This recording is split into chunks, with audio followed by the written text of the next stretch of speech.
12 का history chapter number आपका 9 और ये हमारा पार्ट 3 वीडियो होगा। अगर आप पार्ट 1 पार्ट 2 नहीं देखे हैं तो प्लेलिस्ट में जाइए और आप देख लीजिए। तो आपको ज्यादा समझ में आया कि कल का हमारा जो लेक्चर खत्म हुआ था अकबरनामा पर हुआ था और आज ही अकबरनामा को हम आगे स्टार्ट करते हैं। तो अकबरनामा जैसा कि मैंने आपको बताया था कि ये 3 भागों में बटा हुआ था, या 3 जिल्दों में बटा था, या 3 दफ्तरों में बटा हुआ था। पहले वाला भाग में क्या था कि इसमें आदम से लेकर अकबर की जीवन काल की एक खगोलीय काल चक्र था, यानी कि इसमें 30 वर्ष के मानव जाति का इतिहास मिलता है। पहले वाला में 30 वर्ष के मानव जाति का इतिहास मिलता है और इसमें आदम से अकबर के जीवन के खगोलीय काल चक्र थे। और दूसरा जो है अकबर के 46वें शासन काल का बात था। शासन काल के वर्ष की समाप्ति थी और ये कब तक दोस्तों 1601 तक। और अगले ही वर्ष अबुल फजल सलीम के षड्यंत्र का शिकार हो जाते हैं और वीर सिंह अब्दुल्ला के द्वारा इनकी हत्या कर दी जाती है। तो आपसे पूछ लिया जाएगा कि अबुल फजल की हत्या कौन करते हैं, तो वीर सिंह बुद्दुल्ला के द्वारा। और किसने षड्यंत्र रचा था, तो सलीम ने, क्योंकि सलीम को लगता था कि अबुल फजल जो है वो सिंहासन पर बैठ जाएगा, लेकिन वो आपको सिंहासन पर नहीं बैठना चाहते थे। अब फिर क्या तीसरा जो था वो है आईने अकबरी। तो आईने अकबरी में क्या बात थी, तो इसमें मुगल साम्राज्य को हिंदुओं, जैनों, बौद्धों और मुसलमानों को एक मिश्रित साम्राज्य के रूप में प्रस्तुत किया गया है।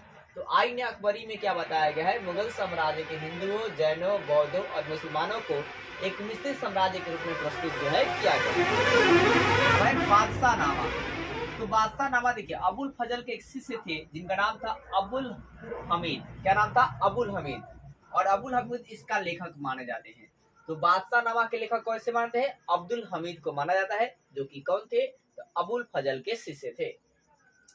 इसके योग्यताओं के सुनकर शाहजहां ने अकबर नामा के नमूने पर अपने शासन की इतिहास को लिखने के लिए नियुक्त किया, मतलब काम के लिए बुलाया। फिर इसके भी 3 जिल्द थे। इसके भी कितने जिल्द थे, 3 जिल्द थे। और आप कहा गया कि अकबर नामा और बादशाह नामा को सबसे पहले एशियाटिक सोसाइटी द्वारा 19वीं शताब्दी में प्रकाशित किया गया। तो है क्या कि सबसे पहले आपका है क्या कि अकबर नामा, बादशाह नामा को किस सोसाइटी द्वारा प्रकाशित किया गया, तो एशियाटिक सोसाइटी के द्वारा प्रकाशित किया गया, नहीं पब्लिश किया गया। कब किस शताब्दी में, 19वीं शताब्दी में। और अकबरनामा का अंग्रेजी अनुवाद जो है कौन किए, वेब्रिज किए। किस शताब्दी में, तो 20वीं शताब्दी में। और बादशाह नामा के कुछ भागों को अंग्रेजी अनुवाद किया गया और कुछ भागों को नहीं किया गया। अब हमारा टॉपिक है एक दैवीय शक्ति। एक दैवीय शक्ति क्या था, तो देखिए दोस्तों, दरबारी इतिहासकार ने बताया कि, या उनके अनुसार कि मुगल राजाओं को सीधे ईश्वर की शक्ति मिली थी। मुगल राजाओं को सीधे किसका शक्ति मिला था, ईश्वर की शक्ति जो है मिली थी। जैसे कि दंत कथाओं में उल्लेख है कि एक मंगोल की रानी अलानुआ की कहानी है। अलानुआ की क्या है, कहानी है, जो अपने शिविर में आराम करते समय सूर्य की किरण द्वारा गर्भवती हुई थी। सूर्य की किरण द्वारा क्या थी, गर्भवती हुई थी। और उनके द्वारा जन्म लेने वाले संतान पर इस दैवीय प्रकाश का प्रभाव था। मतलब बात ये बोल रहे हैं कि मतलब है क्या कि एक अलानुआ है और इस पे क्या है कि सूर्य के प्रकाश जो है पड़ती है और उस पर क्या होती है, इसके दैवीय शक्ति का जो है प्रभाव पड़ता है। और ये प्रभाव पीढ़ी दर पीढ़ी आगे जो है बढ़ता जाता है। अब है क्या, ईश्वर यानी कि फर ए इजाही, ईश्वर क्या बोलते हैं, फर ए इजाही से प्रकाश के ग्रहण करने वाले राजा को अबुल फजल ने ऊंचे स्थान पर रख देते थे। अबुल फजल ने क्या किया था कि जो ईश्वर से प्रकाश ग्रहण करने वाले जो राजा थे उन्हें ऊंचे स्थान पर रखे थे। अब है क्या, यह जो विचार है ये कहानी का, ये प्रसिद्ध ईरानी सूफी शिहाबुद्दीन सुहरावर्दी से प्रभावित है।